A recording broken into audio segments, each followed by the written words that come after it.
शन्नो भवत्वर्यमा शन्न इन्द्रो बृहस्पतिः शन्नो विष्णुरुक्रमः नमो ब्रह्मणे नमस्ते वायो त्वमेव प्रत्यक्षं ब्रह्मासि त्वामेव प्रत्यक्षं ब्रह्म वदिष्यामि ऋतं वदिष्यामि सत्यं वदिष्यामि तन्मामवतु तद्वक्तारमवतु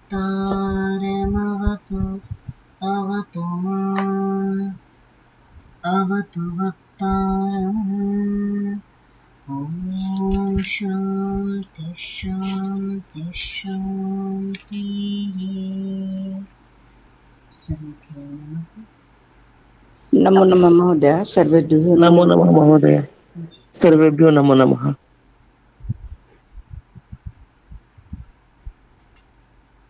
पिछले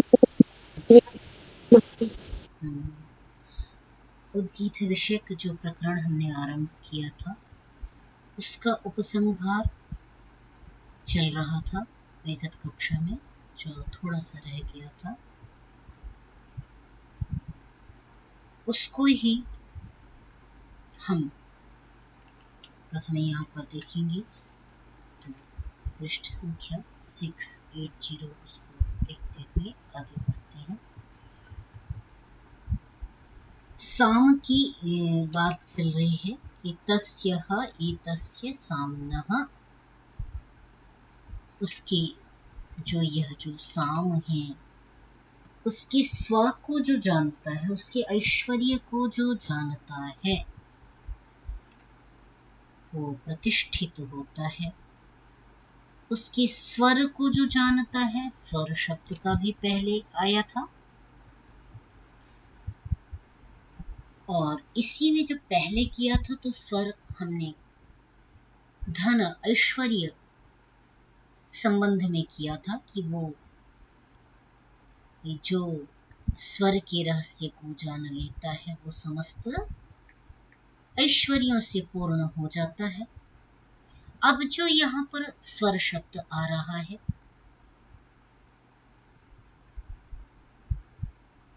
यहाँ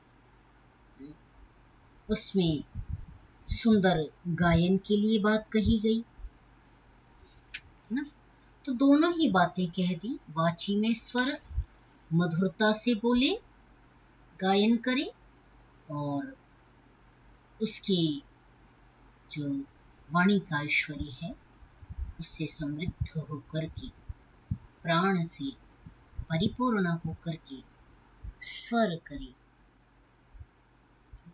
जो स्वर है उसको सुवर्ण भी करे और स्वर मधुर भी होते हैं। दोनों बातें कही हैं। तस्यः एतस्य साम्नः यः सुवर्णं वेद भवति अस्य सुवर्णम, जो इस साम का सुवर्ण है, सुंदर वर्ण है, अस्य सुवर्णम, जो उसको सुंदर प्रकार से शुद्ध उच्चारण पूर्वक बोलता है, वो इसके सुवर्ण को प्राप्त कर लेता है, इसके ऐश्वर्य को प्राप्त कर लेता है। तस्य वै स्वरः एव सुवर्णं भवति, उसका जो सुंदर स्वर है ना, मधुर उच्चारण है, शुद्धता पूर्वक जो गुण बताए गए हैं वाणी के, कि माधुर्यम अक्षर व्यक्ति पदच्छेदः सुस्वरः धैर्यम लय समर्थम, जो पाठक के 6 गुण पाणिनीय शिक्षा में बताए गए हैं, वो है तस्य वै स्वरः एव सुवर्णं भवति, जो इस प्रकार स्वर करके साम का उच्चारण करता है वो सुवर्ण वाला हो जाता है, सोने वाला हो जाता है, उन्हें समस्त ऐश्वर्य को प्राप्त करने वाला हो जाता है। अस्य सुवर्णम य एवं एतत् साम्नः सुवर्णम वेद, जो इस प्रकार सुवर्ण माने वर्णों की स्वभाव, वर्णों की सुंदर वर्ण को, वर्णोच्चारण प्रकार को जाना जाता है। एवं एतत् साम्नः सुवर्णम वेद, वह इस साम के सुंदर रूप को अर्थात ऐश्वर्यशाली रूप को प्राप्त कर लेता है। ठीक है, तो सुवर्ण शब्द भी एक ही शब्द दो बार आ रहा है, तो सुंदर वर्ण सुवर्ण हो गया। यमकालंकार में जैसे आप कर रहे होते हैं, तो सुवर्ण सुंदर वर्ण, वर्णोच्चारण, और सुवर्ण जो स्वर्ण जो धातु है, ऐश्वर्यशालित्व पद उसके लिए प्रयोग किया जा रहा है। सोना जिसे हम कहते हैं धन धान्य, तो वह भी सुवर्ण है, दोनों ही सुवर्ण है। तो यही साम का सुवर्णपना है।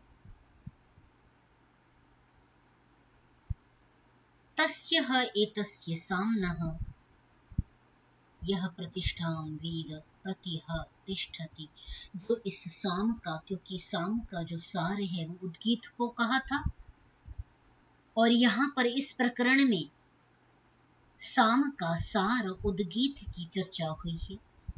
ऐसा उपासक जो उद्गीत को सिद्ध कर लेता है, वह इस लोक से परलोक में गमन करने के पश्चात वाणी अग्नि तत्व में मिल जाती है, तेज तत्व में, सभी तत्व अपने अपने तत्वों में मिल जाते हैं। इस प्रकार की अभी हमने इसका व्याख्यान देखा था। तो इसीलिए साम का जो सामत्व कहा जा रहा है, अर्थात साम वेद जो है वह स्व अर्थात एकमात्र स्व जो उद्गीत है, उसका सार है। किसका? सामवेद का सार उद्गीत है। अतः इसीलिए बारंबार कि जो बात कही जा रही कि साम का सुवर्णत्व स्वर्णत्व जो प्राप्त करना है, वो उद्गीत का फल बताया जा रहा है कि वो किस प्रकार उद्गीत की उच्चारण से, उद्गीत का के जप से वह क्या प्राप्त करता है? साम का सामत्व प्राप्त कर लेता है। समस्त साम का जो सार है, तत्व है, उसको प्राप्त कर लेता है। तस्यः एतस्य साम्नः यह प्रतिष्ठां वेद, इस साम की जो प्रतिष्ठा को जान लेता है, वह स्वयं भी वेद प्रतिह तिष्ठति, वह निश्चित रूप से आधार वाला हो जाता है। वह इस लोक और परलोक का स्वामित्व प्राप्त कर लेता है। तस्य वै वागेव प्रतिष्ठा, उसकी वाणी भी प्रतिष्ठित हो जाती है, आधार रूपभूता हो जाती है। वाची ही खलु एष एतत् प्राणः, वाणी में ही यह प्राण विराजा हुआ है। वाणी कब तक कार्य करती है? जब तक प्राण का आश्रय प्राप्त है। प्राण नहीं तो वाणी सबसे पहले सिमट जाती है। इसीलिए वाणी को प्राण का आश्रय आधार माना गया है। वाची किसमें प्रतिष्ठित है? प्राण में प्रतिष्ठित है, आधार लिए हुए आश्रयभूत है। तो वाणी भी कब गाई जाती है? जब प्राण होता है। इसीलिए कहा वाची ही खलु एष एतत् प्राणः प्रतिष्ठितः गीयते। अन्ने इति ऊह एक आहुः, और अन्न में वाणी प्रतिष्ठित, ऐसा भी कोई कहते हैं कुछ एक लोग। तो इसको हम पिछले प्रकरणों में देखते हुए आए हैं कि अन्न का जो सार है वो वाणी है ना। हमने पिछले उपनिषद में ये प्रकरण विस्तार से देखा था, जहां पर जल का सार प्राण है और अन्न का सार प्राण को कहा, अन्न का सार वाणी को कहा गया था ना। तो अन्न का जो सूक्ष्मतम रूप है वो वाणी है, ऐसा भी विद्वान मानते हैं। यह बात यहाँ पर कही जा रही है। अब उद्गीत गायन के पश्चात जो उद्गाता है, जो ऋत्विक के लिए गान माने यजमान के लिए गान कर रहा है, वो कहा अंत में अतः पवमानानाम एव अभ्यारोह। वो उसके पश्चात पवमान सूक्त का से जप करता है और बर्हिष पवमान इत्यादि साम के विषय में चर्चा आती है शास्त्रों में। तो कहा वो जो उद्गाता है वो उद्गीत के पश्चात अतः इसके अनंतर वो क्या कर रहा है, पवमान से सूक्त जो है उसके मंत्रों से जप करता है। सवै खलु प्रस्तोता साम प्रस्तौति, वह जो प्रस्तोता है जो साम को प्रस्तुत करने वाला है, सह यत्र प्रस्तुयात् तद एतानि जपेत, वह उद्गीत के पश्चात जब इनको प्रस्तुत करे तो इस प्रकार इनका जप करे। किस प्रकार, असतो मा सद्गमय, प्रस्तुता जब आरंभ कर रहा है तो आरंभ के में वो प्रस्तुत जो कर माने आरंभिक जो श्रौत विधियां हैं उनमें आरंभिक विधि में इसको बताया जा रहा है कि इनका वाचन करे। ठीक है, तो क्या है वो, तो कहा असतो मा सत्गमय, तमसो मा ज्योतिर्गमय, मृत्योर्मा अमृतम गमय। तो प्रस्तोता ऋत्विक जब साम का आरंभ करे तो वह इन मंत्रों का जाप करे। ये तीन ये जो ऋचाएं हैं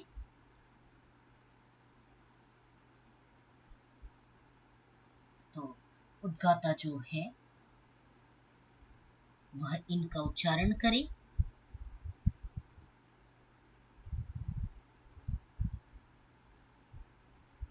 हाँ, अभ्यारोह कहते हैं।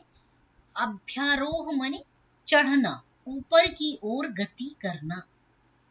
कुछ व्याख्याकार यहाँ पर इस प्रकार लिखते हैं कि जो पवमान है वो चूंकि प्रस्तोता ऋत्विक साम के जो प्रस्तोता ऋत्विक है वो साम गान के आरंभ में इसको बोले, तो उनका मानना है कि वो उद्गीत से पहले इसका उच्चारण करे। तो ये एक थोड़ा सा द्रष्टव्य विषय है। मुझे ऐसा लगता है कि चूंकि यहाँ पर अतः जो कह रहे हैं, अब इसके पश्चात अतः इसके अनंतर जो उद्गीत की बात कहे आई उसके बाद पवमान सूक्त की बात चल रही है, तो वहां पर इसको प्रस्तुत करे, इसका आरोह करे,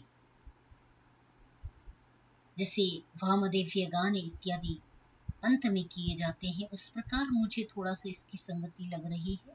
तो एक ये विचार कर सकते हैं कि ये उद्गीत के पश्चात है कि उद्गीत से पहले इसका गायन होगा। ये अभी प्रश्नात्मक रूप में ऐसा ही मैं छोड़ रही हूँ। आगे देखते हैं। तो जब वो इन तीन मंत्रों का जो प्रस्तुता है जब पाठ करे, असतो मा सत्गमय, तमसो मा ज्योतिर्गमय, मृत्योर्मा अमृतं गमय, स यद अहासतः यदा ह असतः मा सद्गमय इति मृत्युर्वा असत, जब वो ऐसा कहता है कि मुझे असत से सत की ओर ले चलो, असतः मां मुझको, असत मार्ग जो है जो सदा सर्वदा रहने वाला नहीं है, जो भंगुरशील है, जो क्षणिक है, उससे मुझे सत की ओर ले चलो। जब इस प्रकार प्रस्तुता ऋत्विक जब साम का इस प्रकार गायन करे तो मृत्युर्वा असत, वो यही कह रहा है क्या कि मृत्यु ही असत्य है। असत का व्याख्यान कर दिया। असत क्या है तो कहा मृत्यु, जहां आकर के दुख उठाना पड़े। जन्म जब जब लेगा तब तब मृत्यु होगी। मुक्ति तो वह अवस्था का नाम है जहां पर दोबारा इस जन्म मरण का जो बंधन है, चक्र है, जो परस्पर साकांक्ष है, वो समाप्त जब हो जाता है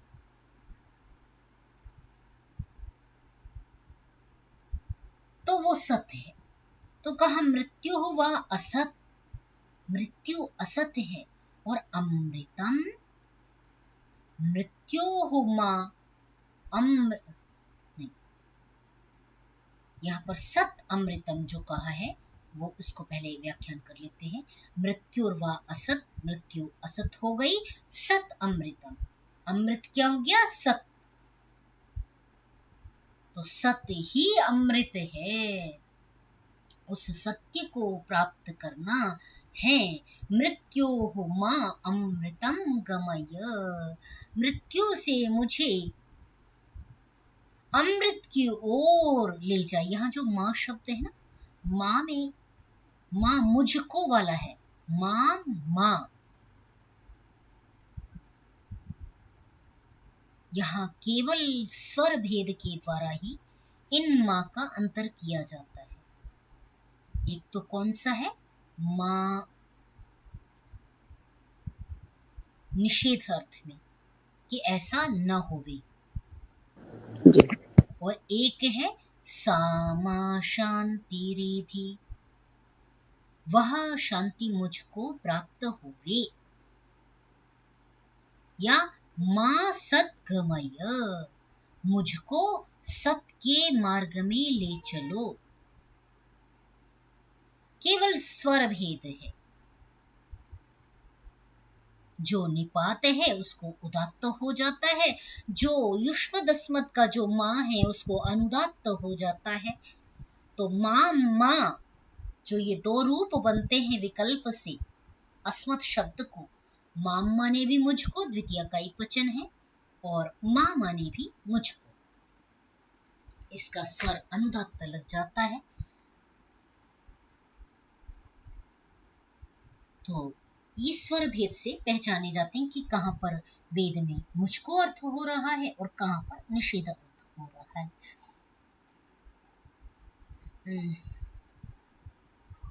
मृत्यु से मुझको क्या है?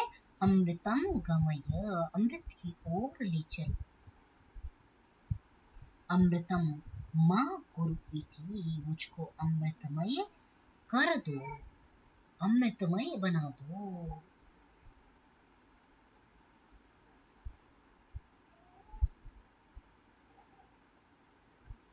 कहां तक कर लो? अमृतम मां कुरु एतद एव एतद आह तमसः मां ज्योतिर्गमय। यही बात इस वाक्य में भी कही गई है कि मुझको अंधकार से प्रकाश की ओर ले चलो। तमसः मां ज्योतिर्गमय, अंधकार से मुझे प्रकाश की ओर ले जाओ। मृत्युर्वै तमः, अंधकार क्या है तो कहा अंधकार मृत्यु है। बारंबार जहां आकर के भी इस अपने जीवन का लक्ष्य जान नहीं पाता कि मैं इस जीवन में क्यों आया था, परमात्मा ने मुझे मनुष्य जन्म क्यों दिया था, यहाँ आकर के जिस चकाचौंध में पड़ जाता है, सत्य को भूल जाता है, जिस लक्ष्य को लेकर के वह इस संसार में आया था उस लक्ष्य को भूल जाता है, तो यही अंधकार है। मृत्यु ही मृत्यु ही क्या है? अंधकार है। तमः, वह अंधकार है। ज्योति ही अमृतम, और जब वह अपने इस जन्म में आने का लक्ष्य जान लेता है और वह अमृत को प्राप्त करता है, तो वही ज्योति है, वही अंतरात्मा का प्रकाश है, वही आत्मा का प्रकाश वान हो जाना है। आत्मा लोक का ब्रह्मपुर में प्रवेश कर जाना है। तो कहा ज्योति ही अमृतम, ज्योति अमृत है।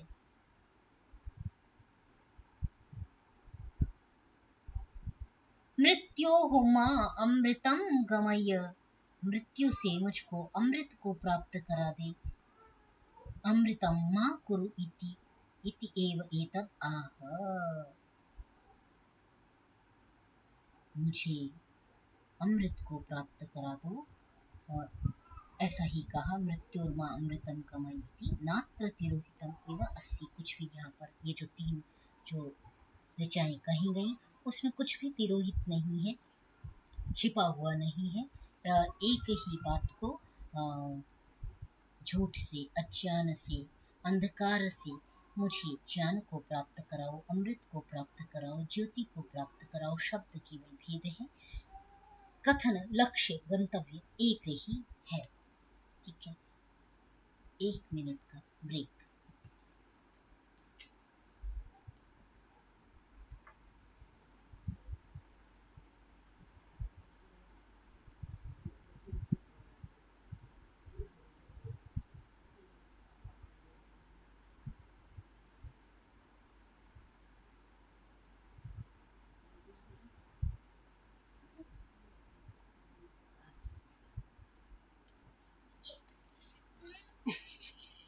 ठीक है, शांति से बैठ के सुनेंगे। हाँ, इसके आगे देखते हैं। अथ यानि इतराणि स्तोत्राणि, अब वो जो शंसन करता है, जो स्तोत्र गान करता है, ये याग की चूंकि बात कर रहे हैं, तो ऐसा जो श्रौत याग है या स्मार्त है, याग दो प्रकार के होते हैं ना, श्रौत और स्मार्त। तो जो याग है उसमें शंसन और स्तोत्र ये दोनों ही चल रहे होते हैं कार्य साथ साथ। तो जो ये स्तोत्र हैं, अब उनमें कहा कि जो भाई प्रारंभ के जो 3 थे, उनको तो इस प्रकार यजमान के लिए पाठ करे, उसका गायन करे। ऊपर की जो 3 बता दिए, असतो मां सद्गमय, तमसो मां ज्योतिर्गमय और मृत्योर्मा अमृतम गमय, 3 का बता दिया। अब आगे की कह रहे हैं कि अथ यानि इतराणि स्तोत्राणि, जो आगे के स्तोत्र हैं, बचे हुए जो 6 स्तोत्र हैं आगे के, उनकी बात कर रहे हैं कि स्तोत्राणि तेषु आत्मने अन्नात्, नहीं बेटा ऐसे नहीं, मेरी आवाज आ रही है?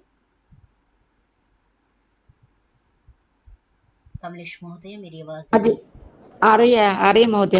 हाँ, आप लोग बिल्कुल चुप हो जाते हैं, तो कई बार मुझे संदेह हो जाता है कि महोदय स्क्रिप्ट नहीं दिख रहा।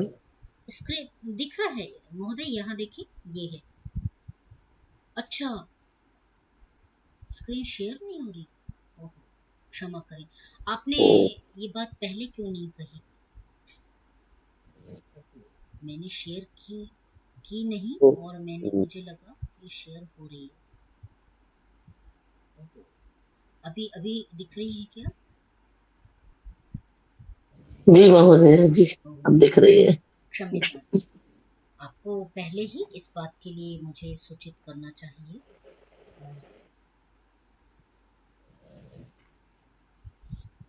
मुझे लगा मैंने शेयर कर रखी है, हाँ ध्यान नहीं दिया। चलिए देखते हैं आगे। अथ यानि इतराणि, जो आगे के स्तोत्र हैं, तेषु आत्मनि अन्नात्, एक मिनट,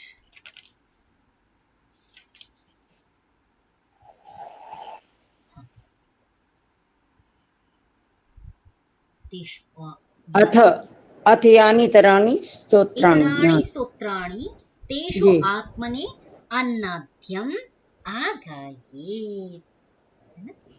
जी तो जो इतर हैं, जो उनसे अपने लिए, जो ऋत्विक है वो कह रहे अपने लिए भी उनसे पाठ कर सकता है, और जो याजक यजमान है जिसके लिए वो करा रहा है उसके लिए भी इनका पाठ कर सकता है ना? तो स्तोत्र जब वो कर रहा है, स्तोत्र गान जब उसने किए, तो पहले का तो यजमान के लिए 3 से उसने पाठ किया, और उसके बाद के जो है वो अपने लिए भी पाठ वो कर सकता है। इसीलिए का आत्मने अन्नाद्यम, प्रस्तोता जब पाठ करे तो अपने लिए इनका पाठ कर सकता है, और उनके द्वारा अन्नाद्यम माने अन्न इत्यादि को, भोजन शक्ति को, जो अन्नाद की जिसकी मैं बात करती हूँ, उसके लिए प्रार्थना करें। तस्मात् उ, आगे क्या कहा कि तस्मात् उतेषु वरम वृणीत यम कामम कामयेत तम स एष एवं वित् उद्गा उद्गायेत, है ना? हाँ, जो इस प्रकार उद्गाता पाठ करता है,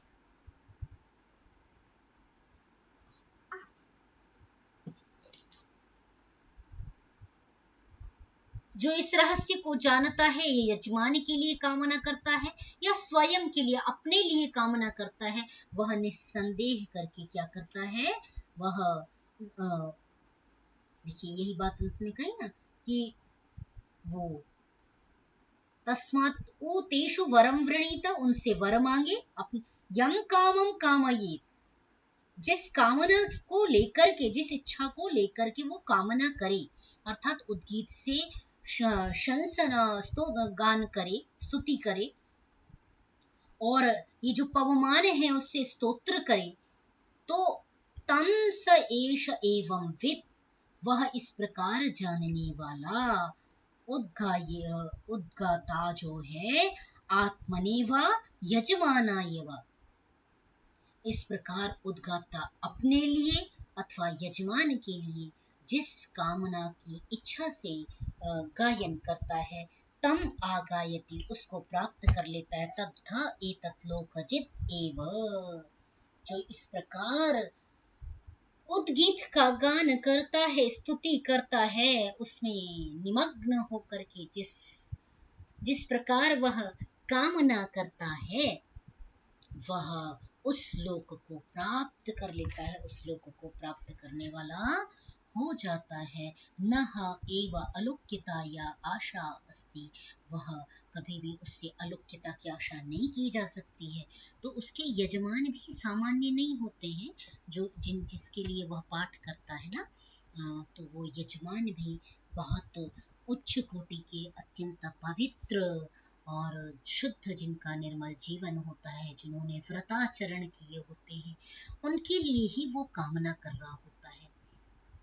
वो यजमान, वो प्रस्तोता, उद्गाता जिनकी बात की जा रही है, वो भी बहुत माने अध्यात्म में बहुत उच्च श्रेणी के होते हैं, अर्थात निरंतर जिनकी प्रार्थनाओं में इतनी शक्ति है, जो उद्गीत का इस प्रकार निरंतर पाठ करते हैं। और जैसा कि गोपथ ब्राह्मण को कभी आपको पलटने का समय मिले, यदि आप देखें तो पूरा गोपथ ब्राह्मण केवल सावित्री और ओम की, उद्गीत की स्तुति से ही भरा पड़ा है। उसके फल, उसका प्रभाव, और कैसी कैसी उसकी स्तुतियां की जाती हैं, किस प्रकार उसकी स्तुति के द्वारा इस लोक से परलोक के विषय में चिंतन किया जाता है, ऐसा ब्राह्मण ग्रंथों में बहुत सुंदर तरीके से स्पष्टतया वहां वर्णन प्राप्त होता है। तो उसकी ही चर्चा यहाँ पर इस प्रकार कर रहे हैं कि वो लोक को जीत लेता है, इस लोक का को विजित कर लेता है, इस लोक से परलोक की सिद्धि को प्राप्त कर लेता है। तो उससे अलौकिकता की आशा नहीं की जा सकती। यह एवं वेद एतत् साम वेद, जो साम की इस प्रकार रहस्य को जानता है, वह लोकजित हो जाता है। तो वो जो प्रस्तोता ऋत्विक है, उद्गाता जो है, वो दोनों ही उद्गाता जो गान कर रहा है उद्गीत का, और जो प्रस्तुत कर रहा है ये ऋचाओं का, जी असत्कमय इत्यादि, वो जिस जिस कामना वाले होकर के प्रार्थना करते हैं, वो कामना उनकी सिद्ध हो जाती है, चाहे वो यजमान के लिए करे या आत्मनि स्वयं के लिए करे, दोनों ही स्थितियों में सिद्धि की प्राप्ति होती है, ऐसा इसके द्वारा वचन के द्वारा कहा गया। जी महोदय जी। अब नया प्रकरण आरंभ हो रहा है, यहाँ तक सभी को स्पष्ट है।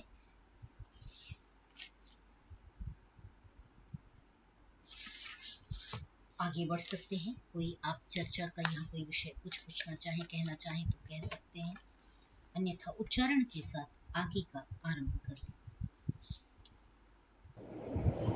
महोदय छंदोपनिषद में भी आया है ये जी, कि उद्गीत से क्या क्या लाभ होते हैं, ये छंदोपनिषद में भी आया था। प्रथम प्रपाठक में ही हाँ आरंभ जी किया हाँ था। हाँ जी हाँ जी प्रथम प्रपाठक में ही हमने इसकी विस्तार से चर्चा की थी। अच्छा, मैंने एक जी। बात कही थी, आपको पुनः ध्यान दिला रही हूँ, मैं भी भूल जाती हूँ। हमने कहा था कि हम छांदोग्य का हमने सारांश नहीं किया, तो हाँ वो कर लेंगे जी, कर बोला था लेते आपने। हैं उसको। मैं आज बल्कि एक एक हम उसका जो छांदोग्य का प्रपाठक है वो बांट लेते हैं कि पहला कौन कर रहा है, दूसरा हाँ कौन जी, कर बता रहा है। दीजिएगा आज किसको हाँ, क्या करना तो है जी। उसी अनुसार एक एक प्रपाठक का आप सारांश कर लें, देख लें। बहुत ज्यादा विस्तार में नहीं जाना, प्रत्येक पृष्ठ के साथ आप नहीं बताएंगे, परंतु संक्षेप में, संक्षेप में। क्योंकि बहुत करेंगे तो वो बहुत ज्यादा हो जाएगा, जो हमने अभी पीछे, तो उसको आप अवश्य, कोई दो भी ले सकता है, जिनको लगता है कि वो दो कर सकते हैं, 8 प्रपाठक हैं, तो उसको अवश्य सारांश करना है। आज लास्ट में इसकी चर्चा कर लेंगे। थोड़ा सा हम नया आरंभ कर लें, क्योंकि आज बहुत थोड़ा ही हो पाया। आज का उच्चारण कौन कर रही है?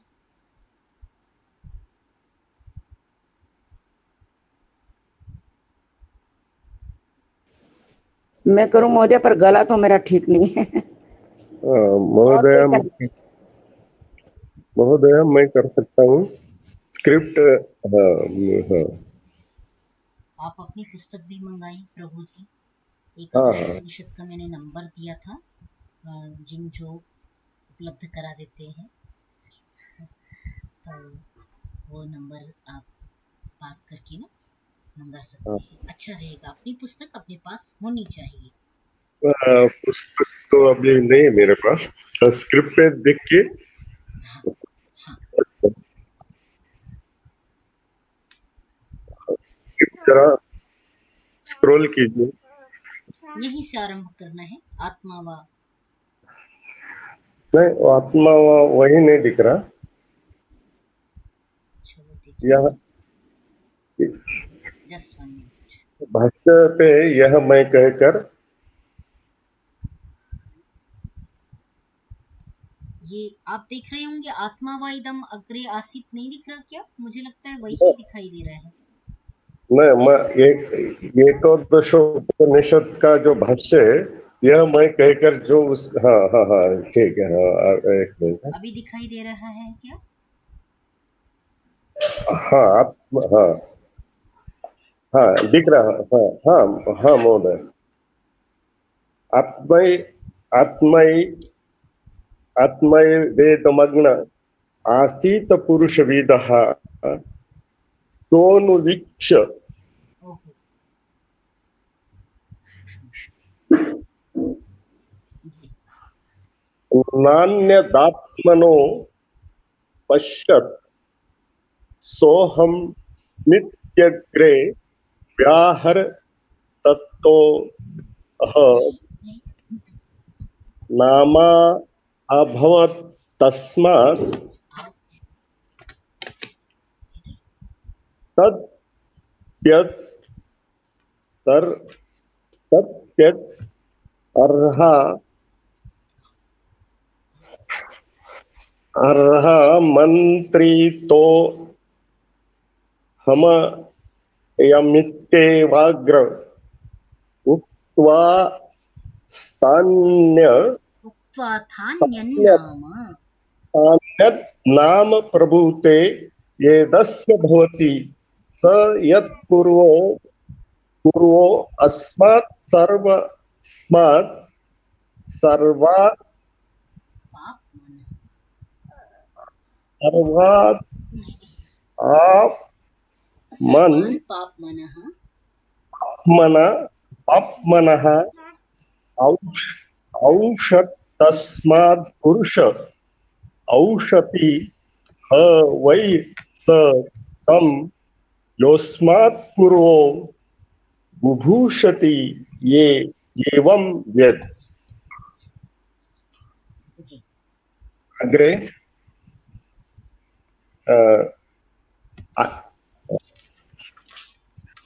थोड़ा स्क्रॉल कीजिए महोदय। हाँ,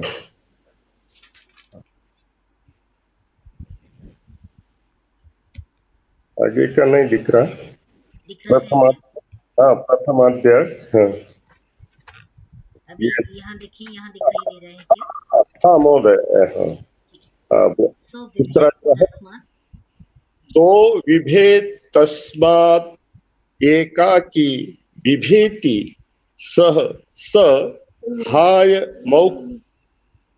मोक्षांचक्रे यद हायमीक्षां चक्रे हाँ यद यन्मन्यत् यद यद मन मन्यत मदन्यत् मदन्यत नास्ति नास्ति कस्मात् नु विधेमिति तत् एवास्य भयं विवाय कस्मात् कस्मात् कस्मात् भ्यभ्यशत् इति याद्वै भयं भवति। ठीक है।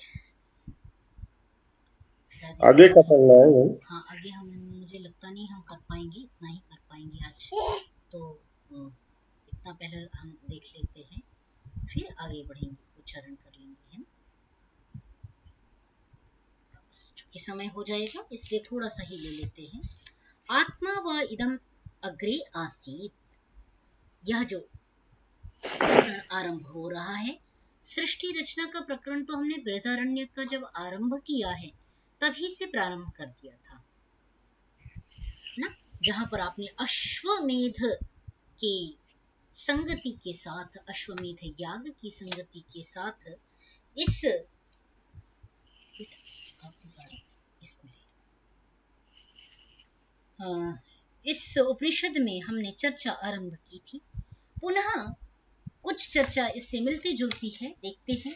आत्मा व इदम अग्रे आसीत, अग्रे सबसे पहले प्रारंभ में जब सृष्टि उत्पन्न नहीं हुई थी तब आत्मा ही एकमात्र था, पुरुष विधा, वो पुरुष के समान था, पुरुष जैसा था। सह अनुवीक्ष्य, उसने आगे पीछे देखा, उसने सब ओर दर्शन करके, न अन्यत आत्मनः अपश्यत, उसे अपने जैसा कोई दिखाई नहीं दिया। जो आत्मा था उसने अपने चारों ओर देखा, पीछे देखा, अनुवीक्षण किया और आगे पीछे देख करके उसने विचारा, चिंतन किया कि भाई मेरे जैसा यहाँ कोई है ही नहीं, न अन्यत आत्मनः अस्ति, अपने जैसा कोई यहाँ पर दिखाई नहीं दे रहा। सह अहम अस्मि इति अग्रे व्याहरत, उसने क्या कहा कि सह अहम अस्मि, वह मैं हूं, अहम अस्मि। ठीक है, तो अहम अस्मि, उसने यह जो वचन कहा कि मैं, जी आवाज नहीं आ रही थी, अब आ रही। अहो, आवाज कहाँ से नहीं आ रही थी? कहीं थोड़ी देर पहले शुरू का ये रहा, स्पष्ट रहा। आत्मा वा इदम अग्रे आसीत्। नहीं आ रही थी आवाज जी हम उनकी, लोगों को हो तो आ सका रही है आवाज, हाँ हमको तो उनके आ रही है। सिस्टम में कुछ होगा। वो भी आ रही है। हाँ हाँ आ रही है, हम लोगों को आ रही है महोदय। हाँ, थोड़ा सा नेटवर्क इशू हो सकता है हिमा जी, एक बार देख लेंगे। जी तो न अन्यत आत्मनः अपश्यत, उसको अपने जैसा जब कोई नहीं दिखाई दिया तो उसने कहा, उसने चिंतन किया अहम अस्मि। उसने सबसे पहले जो कहा वो क्या कहा कि अहम अस्मि, मैं हूं। इस प्रकार का जो वचन किया व्याहरत, इस प्रकार जो अग्रे सबसे पहले उसने कहा, ततः अहम नाम अभवत, उसी से अहम नाम की उत्पत्ति हुई, अहम का प्रादुर्भाव हुआ।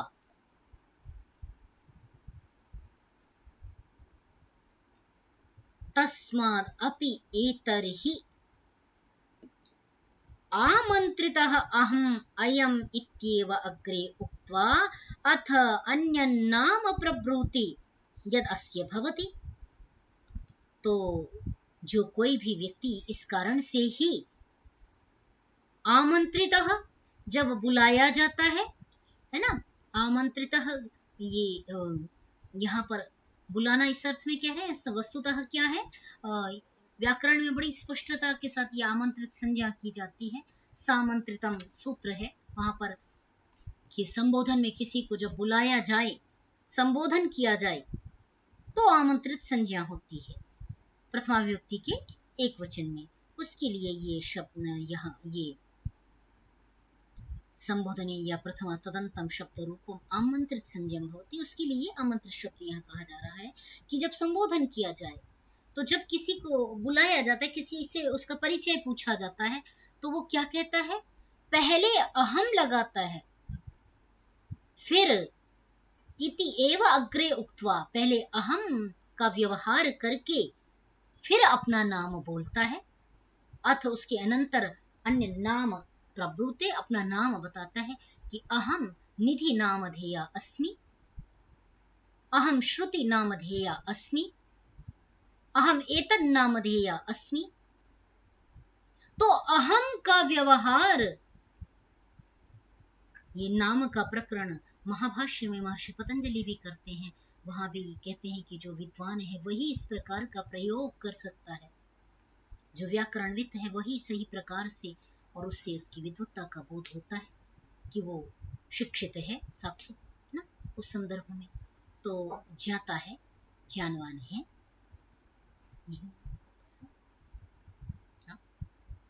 तो इस प्रकार अहम ऐसा व्यवहार वो भी पहले करता है। और ये अहम का प्रकरण आपको मैं बार बार स्मरण दिलाती हूँ कि श्रीमद् भगवत गीता का में जहां जहां अहम पद आ रहा है, वो अहम न भगवान श्री कृष्ण के लिए तो एक दो जगह प्रयोग है, वस्तुतः सर्वत्र अहम पद जो आया है वो परमात्मा के लिए, परमात्मा के लिए जी। अहम अस्मि, परमात्मा ने सबसे पहले जो शब्द कहा व्याहरत, अग्रे व्याहरत, उसने जो सबसे पहले शब्द प्रयोग किया कि अरे मैं अकेला हूं, अहम अस्मि, मैं ही हूं। इसी बात को बड़ी स्पष्टता के साथ श्रीमद् भगवत गीता का 15वां अध्याय कहता है, उत्तमः पुरुषः स्त्वन्यः परमात्मेत्युदाहृतः। उत्तम पुरुष का जो व्यवहार, अहम पद का जो व्यवहार किया जा रहा है इस शास्त्र में, वो परमात्मा, इस प्रकार परमात्मा इत्युदाहृतः, वो परमात्मा के लिए किया जा रहा है।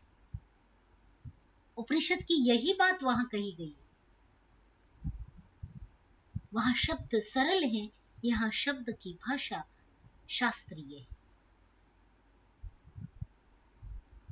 तो गीता की आत्मा को यदि आप समझना चाहें तो बड़ी ही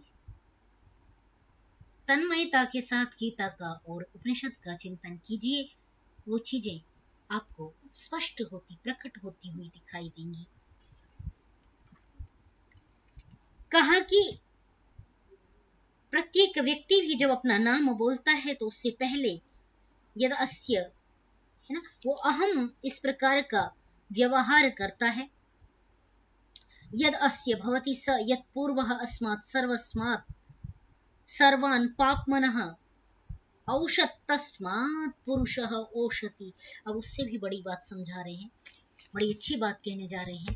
कह रहे हैं जो इसका नाम होता है उसका ये व्यवहार कर लेता है ना। यद अन्यत, जो उसका दूसरा नाम होता है, पहला नाम क्या है? अहम इसका पहला नाम है। क्यों? क्योंकि अमृतस्य पुत्राः, वेद क्या कहता है? हम अमृत पुत्र हैं, हम उस परमात्मा की उसके संतानें हैं। अमृत पुत्र। तो परमात्मा ने पहला नाम अपना क्या कहा? परमात्मा ने पहला नाम अपना कहा अहम अस्मि, मैं हूं। तो उस अहम की हम संतानें हैं, इसलिए हम सबसे पहले, जैसे दाक्षी पुत्रः दाक्षायणः पाणिनि पणिन पुत्रः पाणिनि, सभी अपना वर्णन, पहले अपना वंश बताते हैं, फिर अपना नाम बताते हैं। आपने उपनिषद में इस शैली को बारंबार देखा। तो वैसे ही हम सब उस परमात्मा की संतानें हैं, इसलिए अहम अमुक नामा अस्मि, तो पहले अपने वंश का नाम बोलते हैं अहम, क्योंकि हम परमात्मा की संतान हैं। वो हमारा अग्रज है, वो हमारा पूर्वज है, हमारे पूर्वजों का भी पूर्वज है। अतः सबसे पहले हम उसका स्मरण कर लेते हैं और कहते अहम, और फिर अन्य से व्यवहार करते हैं। अन्य जो दूसरा नाम हमारा होता है, जो हमारा अपनी पहचान होती है, उसको हम बोलते हैं।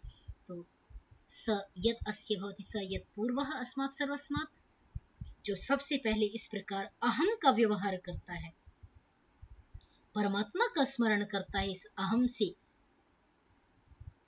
है ना, वो उसको याद कर जो करता है अहम पद से, स्वयं को नहीं, मैं का घमंड नहीं लाता, उसकी संतानें हैं। इस प्रकार जो चिंतन करता है वो सर्वान पापमनः औषत, वो सारे पापों को जला देता है।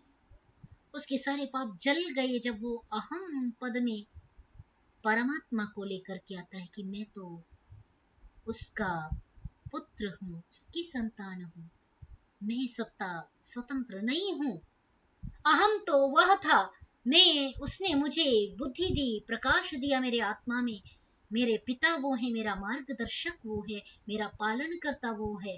इस प्रकार के विशद विचारों के साथ जो अहम को भी ब्रह्म को अर्पित कर देता है,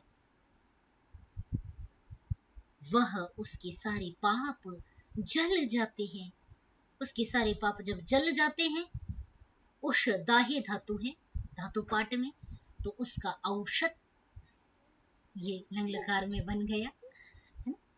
तो तस्मात् पुर उषः ओषति, जो पुर माने पहले, उषः जला दिए,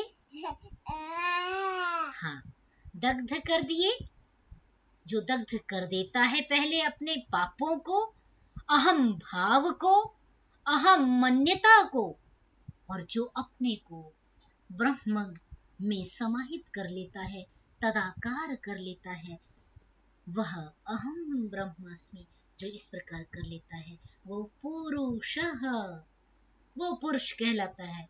पुरुषः जो पहले जला देता है वो पुरुषः हो जाता है, पुरुषः कहलाता है ना। तो ठीक है, इतना ही करते हैं आज के लिए। बड़ा सुंदर प्रकरण था पुरुषः वाला। पुरुष और अहम ब्रह्मास्मि का जो सही सत्य व्यवहार जो नहीं जान पाते, वो उनके लिए भी क्या ये भाव है अहम ब्रह्मास्मि का, बड़ा सुंदर व्याख्यान यहाँ आया।